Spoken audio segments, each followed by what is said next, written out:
All right, in this training, I'm going to show you effective ways to actually follow up. So what I mean by following up is you're not going to use the word follow up when the prospect answers, but let's say that you talk to a lead or whatever for your industry, or maybe it was a cold call that was a lead, or could have been inbound, outbound, doesn't really matter. And for whatever reason, you might have spoken to them once or twice, or maybe you're in B2B and you had a 6-month sales cycle with them and they just kind of went MIA, missing in action.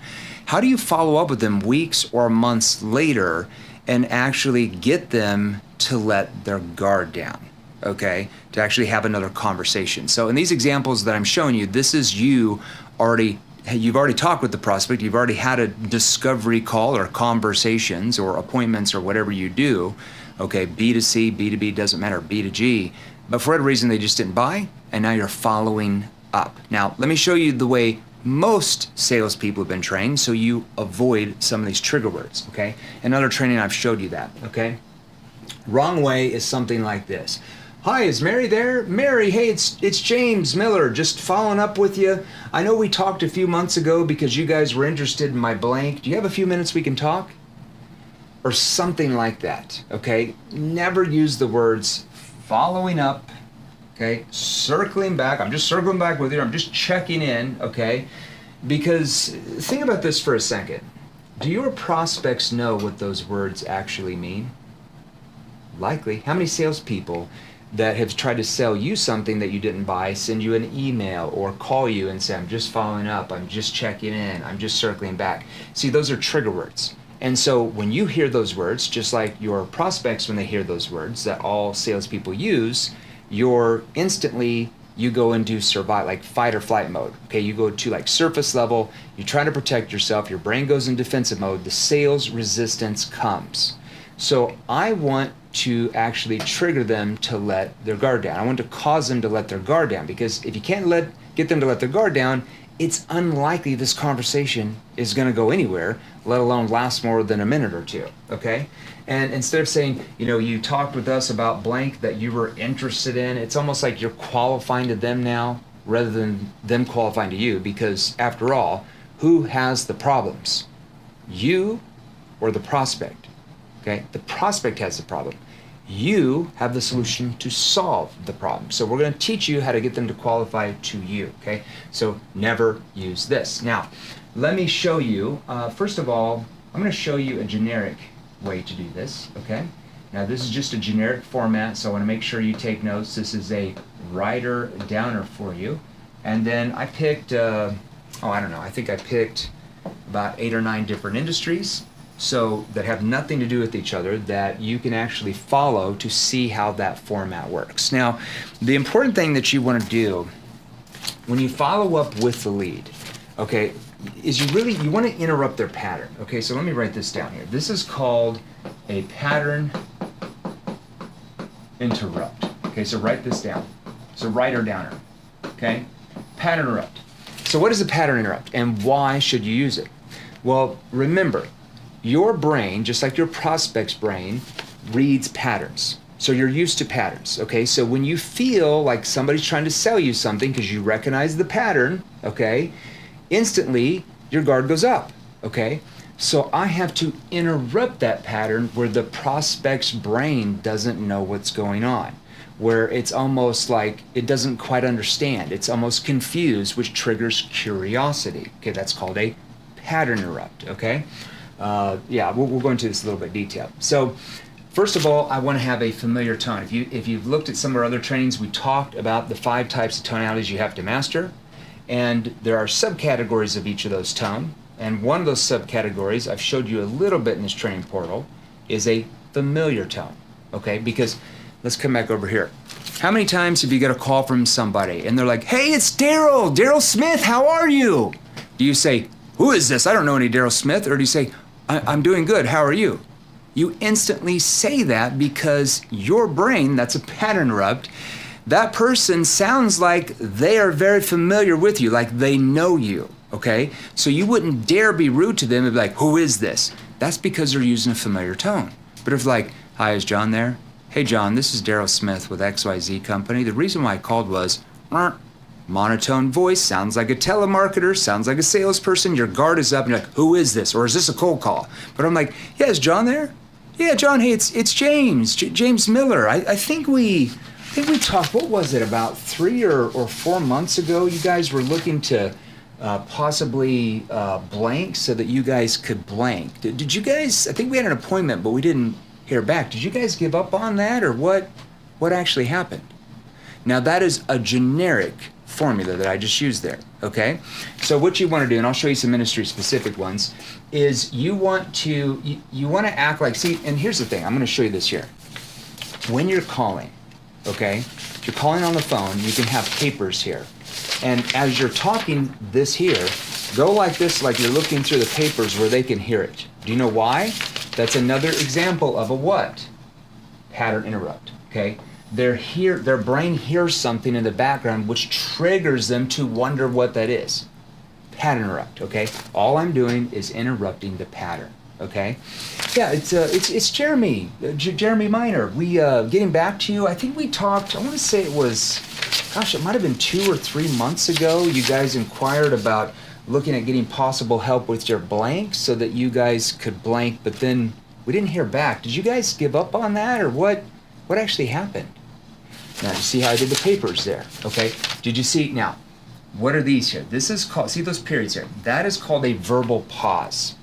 So when you're using a familiar tone, you have to pause between your first name and your first and last name. Almost 1 second. Okay, we actually time this out. 0.09 is the right way, the best way. So you want to time this out.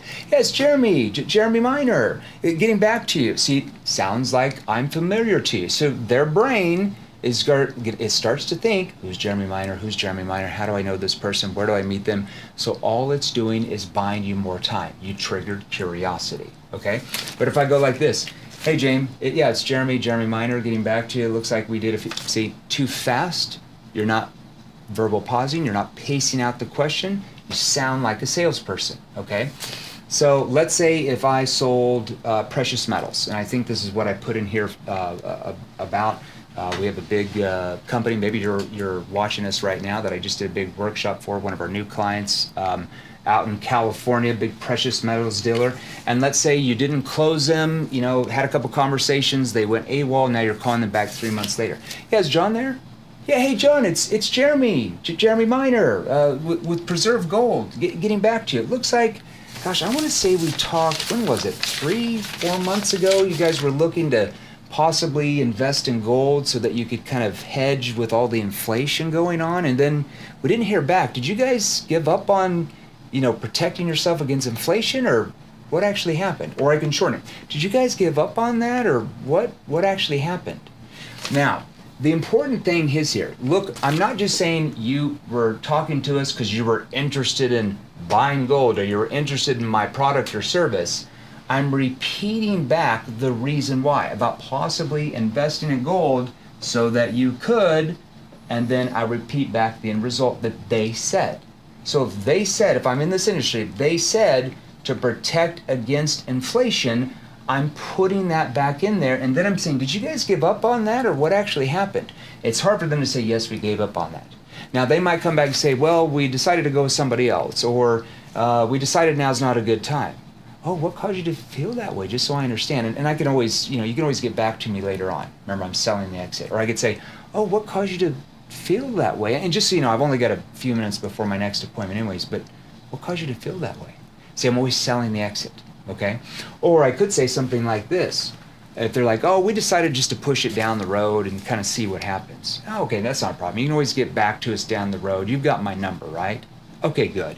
And hey, before we jump off, can I ask you something? Sure, go ahead. How can I communicate to you that you might be making a mistake without you getting upset with me? Well, no, we wouldn't get upset with you. What do you have in mind? Well, I'm concerned for you because what happens, and then I'm going to go into a consequence question. See how I set that up? Okay, see what it is. That's a consequence question, and then I go into another consequence question. How can I communicate to you that you might be making a mistake without you getting upset with me? It's going to be hard for them to say, no, you can't communicate that I might be making a mistake, I'm going to get upset. They're just not going to do that. Notice I'm neutral. You might be making a mistake, not you are making a mistake. You might be making a mistake, and then I put on there a double layer without you getting angry at me. Well, I'm not going to get angry without you getting upset with me. I'm not going to get upset with you. See what I'm doing there? I'm triggering that emotion back, okay? That's a pattern interrupt. Now, why am I shuffling the papers? Like I said, it just interrupts their pattern of their brain because it triggers curiosity because their brain can't help to think what you have in your hands. Where it's almost like, yeah, I think we talked, what was it, 3 or 4 months ago, you guys were, see, I'm acting, like right now they don't even know I'm a salesperson, right? It feels like I could be anybody calling them. I'm triggering curiosity because I'm slowing down. It's like I have a confused tone there. Not a confused tone like I'm 103 and I've got dementia confused, but confused like I'm not quite sure when we talked type of confused, okay? All right, let's keep on going here. Let me give you another example. I can show this for every industry, okay? Let's say if you sold business consulting. Let's say you sold for McKinsey or somebody, or whatever you do, okay? And let's say that when you talked with them 3 months ago, they were having issues with their operations team, and they felt like it was preventing them from being able to scale to $12 million a month. They didn't have systems in place, and let's say they were at $8 million a month, and they've just been stuck there for like years. They've been stuck at this rate for 3-4 years, and they just can't quite get here. They felt like they need a better operations team or better operations systems. And let's say you're a consultant for McKinsey or whoever you're a consultant for, and your company comes in and trains them how to build systems, or maybe puts better operations in. You can almost be a recruiting or staffing agency as well. So look what I'm doing here. Look at the formula. So start writing this down for what you sell. The formula is very simple, okay? Here's the familiar tone. Remember the verbal pauses right here, okay? I'm saying getting back to you, like we've already talked, because we talked whatever, how many months ago. You're having some issues with you repeat the problem, okay? And I can either repeat the consequence of the problem, okay? Because the consequence is right here, it's preventing them from scaling to $12 million a month. The end result is they wanted better systems so they could scale to $12 million a month. So sometimes I can put the consequence right after the problem and then the end result they wanted. Okay, and it depends on the industry. Some industries I can put the problem, then the consequence of that. Okay, depends on, I could do it either way, all right? Or I could just put the problem, then the end result they said they wanted. So pay attention to what I'm doing here, okay? Yeah, John, hey, it's James, James Miller. Getting back to you, I think we talked, gosh, when was it? I want to say, it might have been 3 or 4 months ago. You brought us into your company. You were looking at some issues with I think it was your operations team, because you said it felt like it was preventing you guys from being able to scale. I think you told me like $12 million a month. Now, we didn't hear back after that last appointment. Did you guys give up on scaling, or what actually happened? Now, when you verbal pace it out like that, I will tell you, you will control that conversation right there. It's very rare that they cut you off. Very rare. Because hear my tone. If I'm like this, if I do it like this, hey, it's Jeremy Miner getting back to you. It looks like we talked 3 months ago about some issues with your operations team and how you felt it's preventing you from scaling to 12 million. Yeah, we did, but we're not interested. Because your tone has already triggered sales resistance because you sound like a telemarketer. You're monotone. Notice how my voice fluctuates with my tonality. Notice how I sound confused a little bit. I sound familiar tone, then a little bit confused about when we talked, and then I talked about, then my tone goes down into a concerned tone about the consequences. So like I have got 3 shifts in my tone, which causes their brain to have to stay engaged. Now, even if they do, let's say they cut you off here and like, oh, we decided to go another way. Oh, okay, so did you guys, when you said you went another way, did you guys give up on scaling, or how do you mean by you went another way? I could just go right back into the next question. It's not that big of a deal, okay? So let me pace this out for you. Yeah, it's Jeremy Miner, just calling you back. Gosh, I want to say we talked, when was it, maybe 3.5 months ago. You guys brought us into your office because you were looking at some issues with your operations, like your system. I think you said it was preventing you possibly from being able to scale from $8 to $12 million a month, but then we didn't hear back. Did you guys give up on scaling, or what? I guess what actually happened? See, my tone goes down to that concern tone. See what we're doing? Okay, now, let's go to another one. Now notice, What is similar? I've showed you 3 different examples. I showed you precious metals company that sells to consumers, okay? I just showed you business consulting that sells to companies, and I'm going to show you life insurance. And what do you notice?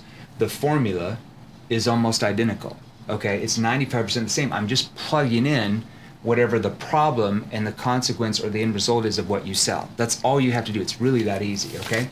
Yeah, Jane, hey, it's James. James Taylor, getting back to you. We talked, gosh, I want to say we talked on Zoom maybe 2 or 3 months ago. You guys were looking at like different options for your family for like when something happens. So I think Cindy and the kids can stay in the same school or the same house, you know, with like different life insurance options.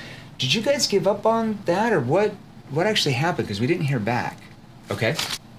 Yeah, Jane, hey, it's Jeremy Miner, getting back to you. We talked, gosh, I want to say we talked 2 or 3 months ago on Zoom. You guys were looking at like some different like life insurance options for the family, if, like when something happens. So Cindy, I think your wife and the kids could actually stay in the same school district. We didn't hear back. Did you guys give up on that, or what actually happened? See, soft tone. See, same structure. Notice I repeat back the thing they said they wanted. Okay, so I could start here, different options for the family.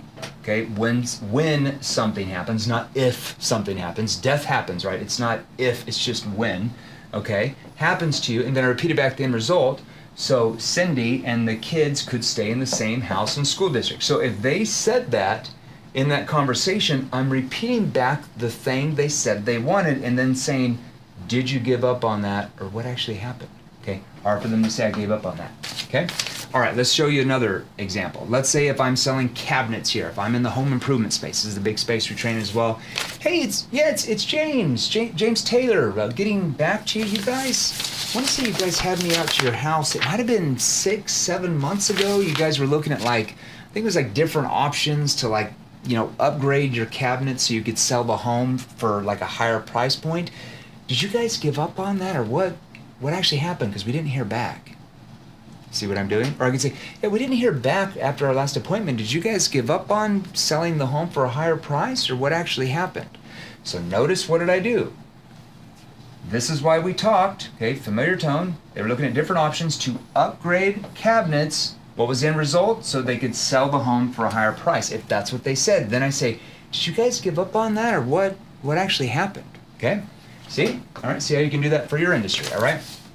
Let's say if I'm selling business lending to small companies that help them scale, and you're a banker or something like that, you had a couple appointments and they just no-showed after that. Let's say they wanted $1 million so they could scale the business. Yeah, Amy, hey, it's Jeremy Miner, getting back to you with XYZ Bank. I just had a few minutes before my next appointment. It looks like, I want to say we talked, what was it, like 5 or 6 months ago? You guys were looking at possibly getting around $1 million in funding so you could scale the new business. Did you guys give up on scaling the business, or what actually happened? Okay, same thing. Look what I'm doing. Now, I added in this, because you can add this in. I just had a few minutes before my next appointment. You can always add that in if you want. It's just all you're doing is you're selling the exit. So they feel like you're not going to take a lot of their time, so the resistance goes down because they feel like you're not going to sell them. Oh, yeah, I just had a few minutes before my next appointment. It looks like we talked, so that's a disarming technique. Okay, remember, you're always selling the exit so the guard comes down, especially on this type of call. If it's an inbound lead or in person, you're not going to say that. It wouldn't make any sense. It's more for outbound, or if you're following up with somebody who didn't buy, or if you're cold calling. Okay? Same thing. Look, okay? Talked about possibly getting $1 million in funding. That's what they said. What was the result of that funding? So they could scale the business. Then I'm asking if they gave up on scaling, or what actually happened. See what I'm doing? Same concept. All right, I'm going to show you a few more, okay? Let's say if I sold solar.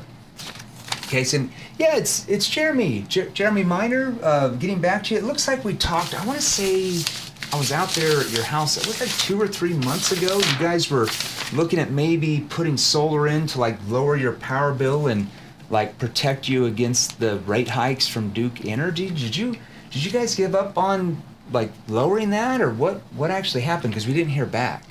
Same thing. So I'm just repeating back the thing they said they wanted, which was a lower power bill and to protect them against the rate hikes from whoever the company is. Notice I'm saying protect you against the rate hikes.